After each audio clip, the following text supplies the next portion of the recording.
Assalamualaikum warahmatullahi wabarakatuh. Saya Ulfatun Lubus, perwakilan dari kelompok 17 akan mengajak teman-teman semua untuk belajar mengenai materi pertemuan 18 Matematika, Ekonomi, dan Bisnis tentang hubungan fungsi dengan diferensialnya yang akan dipaparkan secara langsung oleh saya sendiri dan rekan saya Muhammad Darfauzi. Baik, langsung saja kita akan masuk ke pembahasan.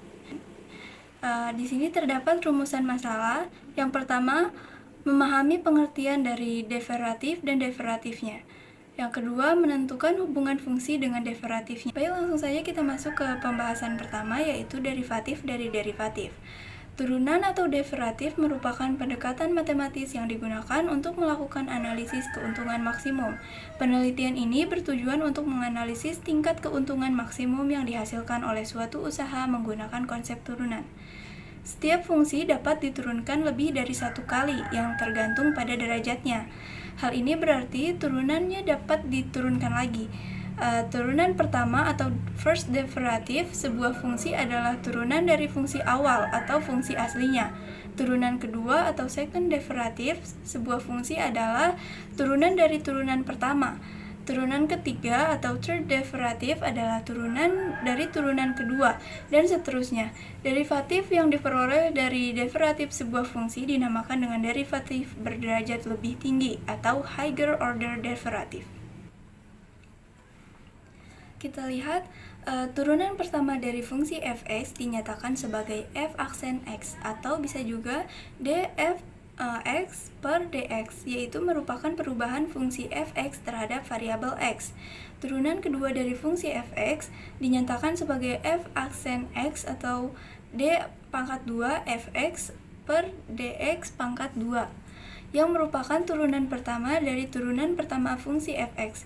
Turunan kedua menggambarkan laju perubahan fungsi fx terhadap variabel x.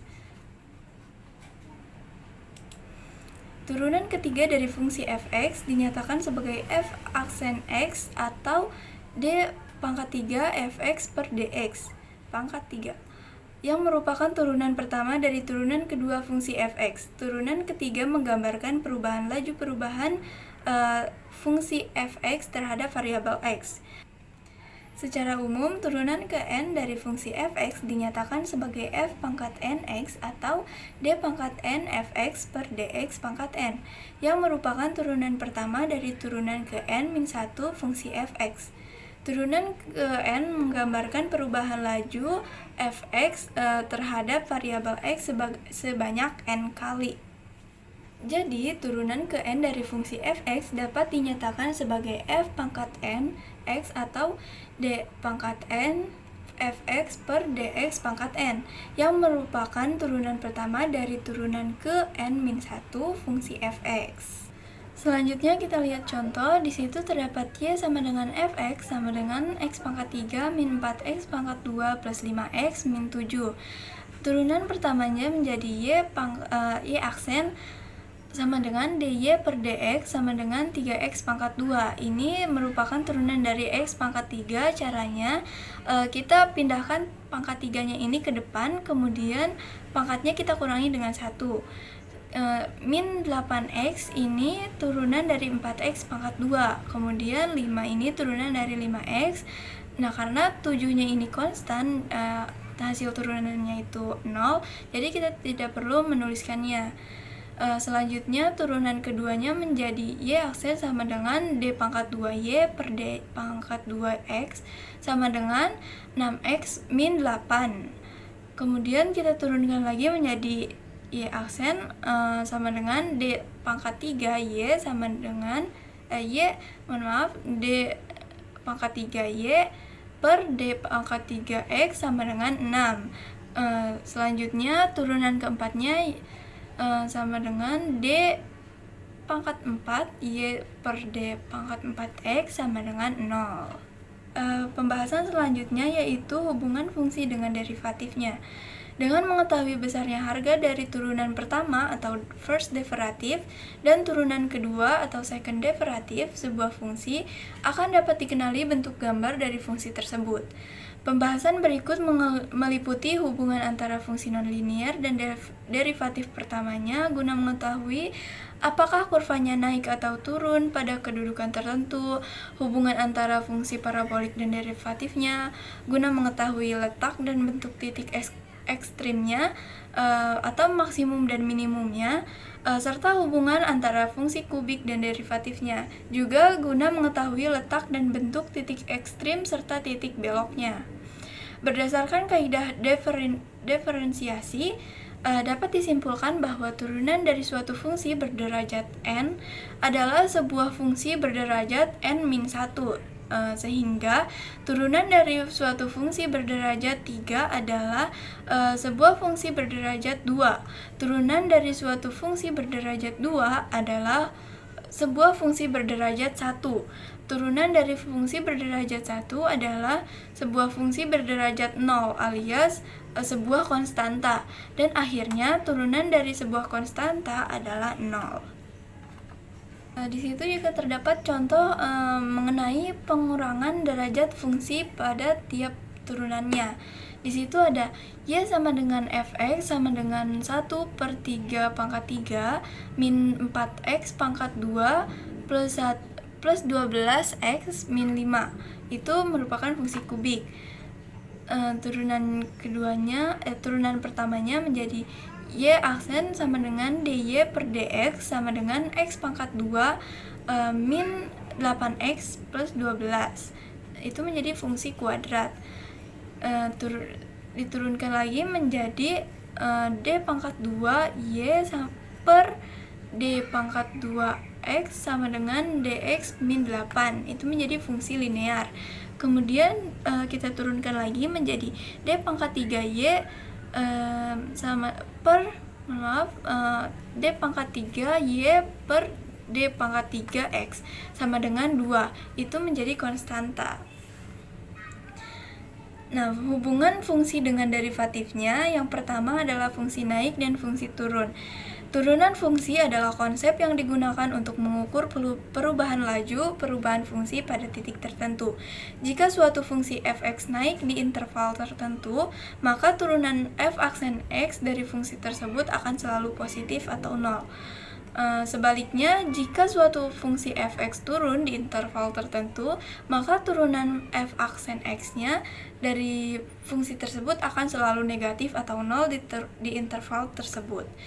Jika suatu fungsi memiliki turunan positif di suatu interval, maka ini menunjukkan bahwa fungsi tersebut cenderung naik di interval tersebut. Sebaliknya, jika turunan fungsi memiliki turunan negatif di suatu interval, maka ini akan menunjukkan bahwa fungsi tersebut cenderung turun di interval tersebut. Coba kita perhatikan grafik fungsi berikut ini. Di situ terdapat fungsi naik, fungsi turun, kemudian fungsi naik. Terdapat juga stasioner. Nah, stasioner ini yang di atas merupakan titik maksimum, sedangkan stasioner yang di bawah menjadi titik minimum. Titik stasioner atau titik kritis merupakan titik di mana fungsi berhenti naik atau turun. Fungsi bisa dikatakan naik jika f aksen x lebih dari 0, sedangkan stasioner bisa dikatakan jika f aksen x sama dengan 0. Dan fungsi bisa dikatakan turun ketika f aksen x kurang dari 0. Uji tanda. Apabila derivatif pertama f aksen x sama dengan 0, berarti y sama dengan fx berada di titik ekstrimnya. Guna menentukan apakah titik ekstrim tersebut merupakan titik maksimum atau minimum, perlu dilakukan uji tanda terhadap f aksen a sama dengan 0 jika f aksen x lebih dari 0 untuk x kurang dari a terhadap f aksen x kurang dari 0 untuk x lebih dari a, maka titik ekstrimnya adalah titik maksimum. Sedangkan jika f aksen x kurang dari 0 untuk x kurang dari a dan f aksen x lebih dari 0 untuk x lebih dari a, maka titik ekstrimnya adalah titik minimum. Kita langsung masuk ke contoh. Di sini terdapat fx sama dengan x pangkat 3 plus 3x pangkat 2 min 9x min 7. Kita akan mencari fungsi naik dan fungsi turunnya. Syarat untuk fungsi naik tadi telah disebutkan bahwa f aksen x-nya harus lebih dari 0. Sedangkan untuk fungsi turun syaratnya f aksen x-nya harus kurang dari 0.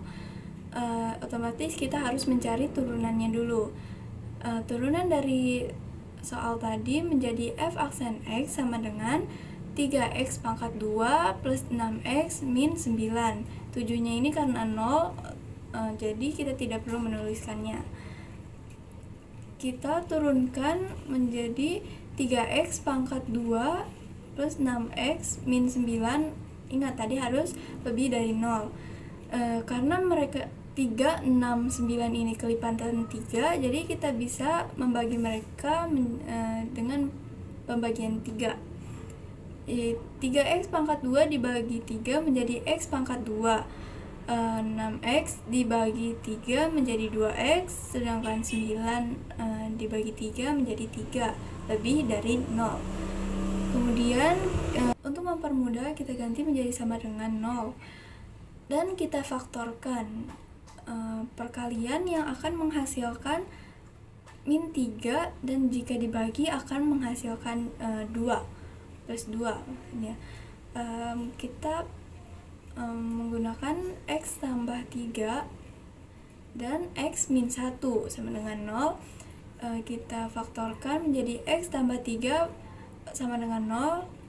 Karena 3-nya ini pindah ruas menjadi x sama dengan min 3. Karena satunya pindah ruas juga menjadi positif 1 atau 1.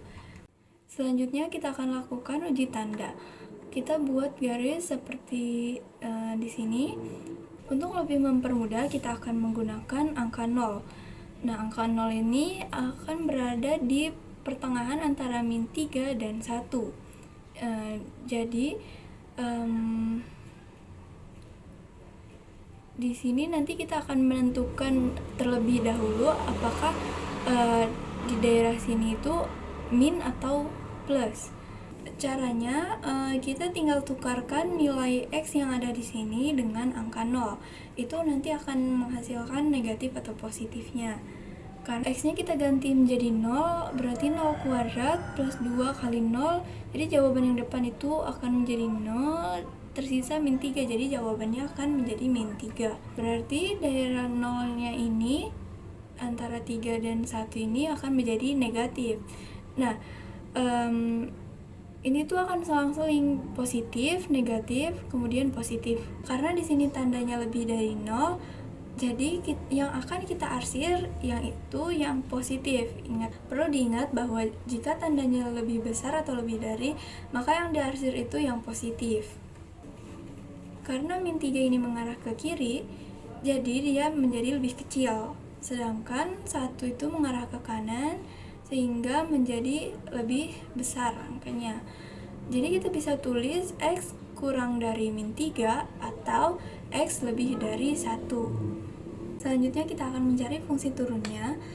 Caranya seperti tadi, kita turunkan dulu 3x pangkat 2 plus 6x min 9. Tapi kita menggunakan syarat fungsi turunan yaitu kurang dari 0.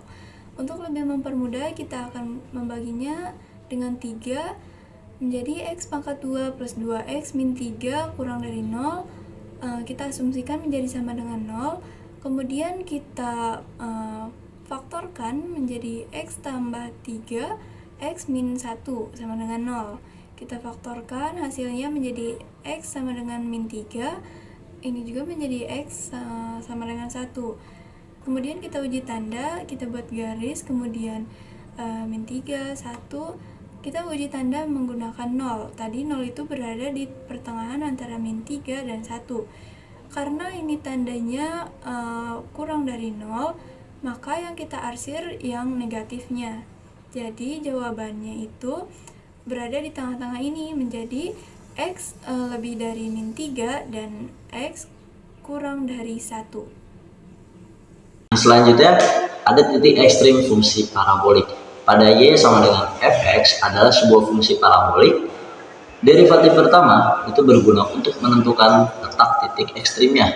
Sedangkan derivatif kedua bermanfaat guna mengetahui jenis titik ekstrim yang bersangkutan.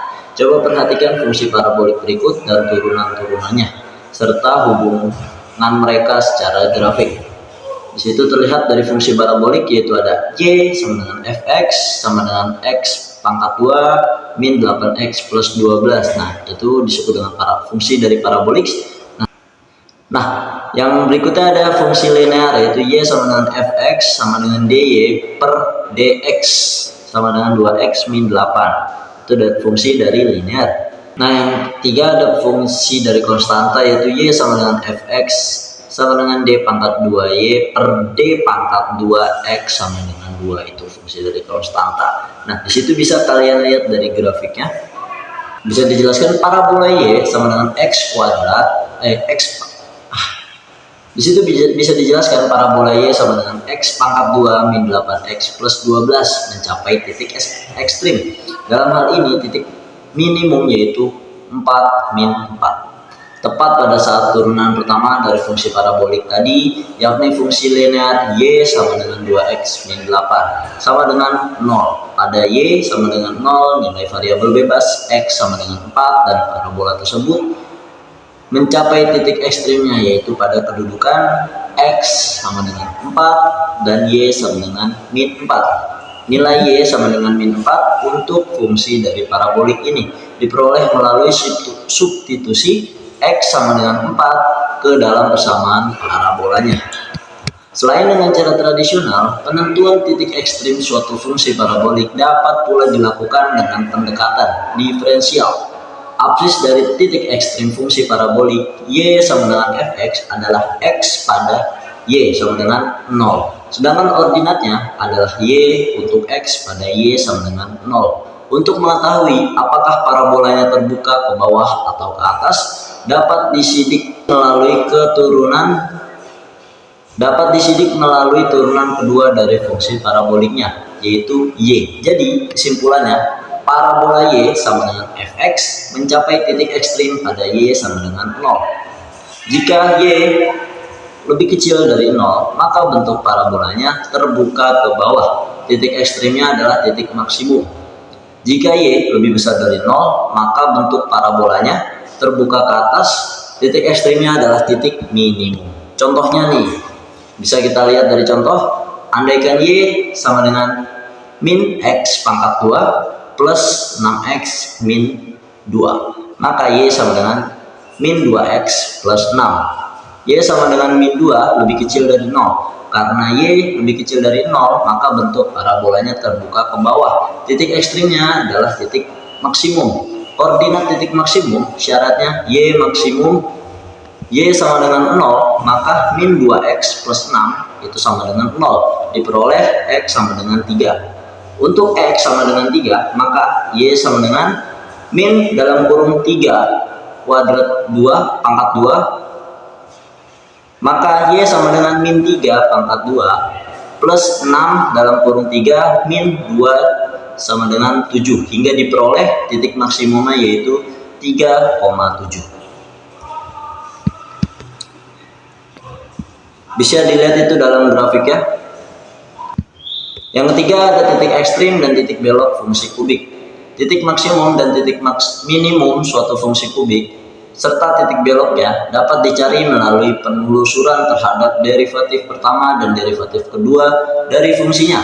Derivatif pertama berguna untuk menentukan letak titik ekstrimnya, sedangkan derivatif kedua itu bermanfaat guna mengetahui jenis titik ekstrimnya yang bersangkutan dan menentukan letak titik baliknya. Fungsi kubik Y sama dengan Fx mencapai titik ekstrim pada Y sama dengan 0. Jika Y lebih besar dari 0, pada Y sama dengan 0, maka titik ekstrimnya adalah titik minimum. Jika Y lebih kecil dari 0, pada Y sama dengan 0, maka titik ekstrimnya adalah titik maksimum. Fungsi kubik Y sama dengan Fx itu berada di titik belok pada Y sama dengan 0. Contohnya, tentukan titik ekstrim dan titik belok fungsi kubik Y sama dengan min X3 plus 15X2 min 48X. Penyelesaiannya, Y sama dengan min X pangkat 3 plus 15 15x pangkat 2 min 8x, maka Y sama dengan min 3x pangkat 2 plus 30x min 8, dan Y sama dengan min 6x plus 30.